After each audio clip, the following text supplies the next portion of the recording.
So this is a quick review of the Triumph Alder Gore Tex Adventure Riding Jacket.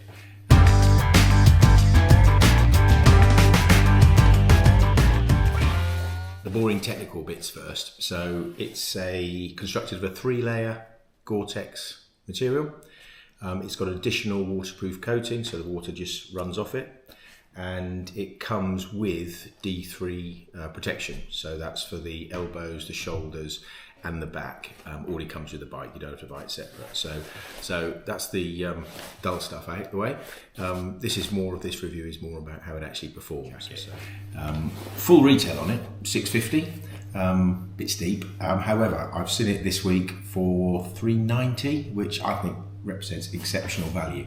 So I bought this jacket with my own money just over a year ago. I've tested it, it's been out in the rain, it's been out in the sun, so this is a sort of a qualified view of how it actually performs in real life. So let's focus on the jacket. This might make me a bit of a cynic, but I've always taken the view with waterproof jackets, mainly born out of experience, that it's not if they'll fail, it's when they'll fail and where they'll fail. So when I got this, I was expecting it to at some point leak from somewhere, be that a seam in the shoulder or the elbow or around the neck or something. But I have to admit I was wrong.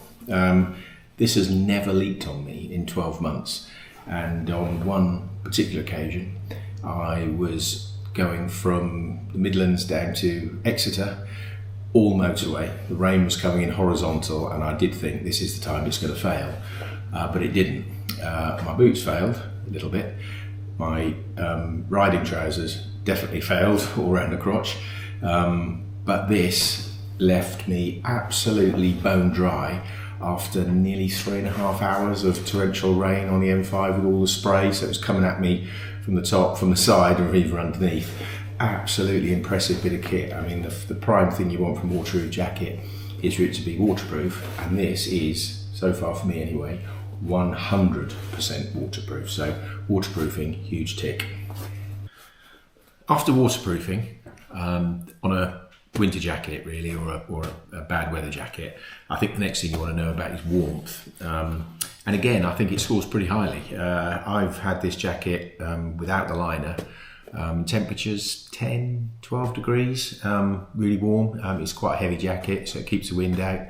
I am riding a Triumph 1200 GT Pro, so I'm behind a screen, so there's not too much wind blast, but actually it's pretty warm. It does come with a little liner that zips in, though I have to admit, like most jackets, it's pretty awful. So what I do, I've got a Rab quilted jacket, very lightweight, very thin, put down in it, that I use just for general wearing about, and I use that underneath it, and it is absolutely toasty warm. So on the warmth front, really does well. However, there is a downside, because actually in the summer, as soon as the temperature gets reasonable, it's actually too warm. I had this over in the summer over in Germany, and we had a bit of really good weather. It wasn't particularly silly hot, but it was sort of 26, 27 degrees. And it was absolutely like a boil in the bag. It was really tough. In terms of vents, and this is the problem, you've got what look like decent sized vents on the front of the jacket, but they don't open that wide. And actually also, as the material's quite stiff, they tend to just automatically close like these have done. So you've got 2 of those and then 2 on the back, and they're just not man enough for the job. So unfortunately, whilst there is some venting there, it's inadequate for the summer. So I'd say this is a 3-season jacket. It's autumn, winter and spring. This is not for the summer season if it's a bit warm. And previously, I had a BMW jacket that had vents on the underarm and on the sleeves. You've got nothing here, so all you can do is open the 2 vents at the front, fairly ineffective, and the 2 on the back, again, fairly ineffective. The material is so stiff they in effect close behind themselves. And then you've got some zips here which don't really let too much air in. So in the winter, absolutely fabulous, really works. In the summer, not so good. I think you definitely need a sort of a cooler jacket for the winter, but nice problem to have. Primarily you'd get this for the bad weather, and it ticks the box there. So I think on the warmth side, I kind of go, if I'm talking about the winter, it's a 9. If I'm talking about the summer, the venting is inadequate. It's mostly about a 5 or a 4, really uncomfortable in the summer. So there you go. Okay, on to pockets. So in terms of pockets, I think it's more than enough. So you've got 2 waterproof pockets on the front of the jacket. There's one there. Really good strong zip on it with press studs to keep it down. As I say, waterproof, really ample inside. You can get quite a bit of kit in there and store that safely away. So you've got 2 of those. You've got a small pocket on the front here, just for anything that you want to put, maybe some change or whatever. That's quite handy and quite useful. And then internally, you've got 3 pockets. So on this side, you've got a small one here. It's okay for a phone, but if you've got one of the larger phones, say a 16 Pro or something like that, it won't fit in. It's just a little bit too small for that. However, you then have 2 more pockets inside, and these are really cavernous. So they will take a 16 Pro, they'll take passports, wallets, even bigger things. So you've got 2 of those, one here and one on this side, inside. So you're more than catered for your pockets. So really works well. And then finally on the sleeve, you've got a little pocket here, again quite small. We take a bank card or a toll card or a parking ticket, something like that would work quite well in there. Previous jacket I've had a little window in it, so you could see in it. Don't think that's important, but it was quite nice to have. But there you go, so more than enough pockets for a jacket. I think if you need any more pockets than that, you most probably harbour a secret desire to be a fisherman. But I don't judge. Anyway, so pocket-wise, ticks the box, more than enough.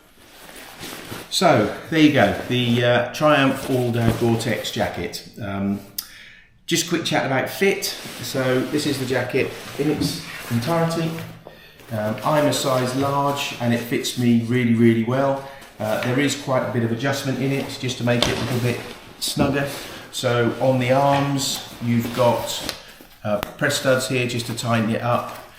One on the upper arm and one on the forearm. You've got a belt arrangement here, so you can just make it a bit tighter around the waist if that suits you. And then depending on the bike you need, if you want just a bit more flexibility when you're on the bike, when you're riding, these at the moment, these vents just open up, just to open it up at the side. So there you go, that is the Triumph Gore Tex Alder jacket. I bought this for about £600, I think. Really pleased with it, So, as I say, waterproof, warm, bit too hot for the summer, but really well constructed, so I'm happy with it.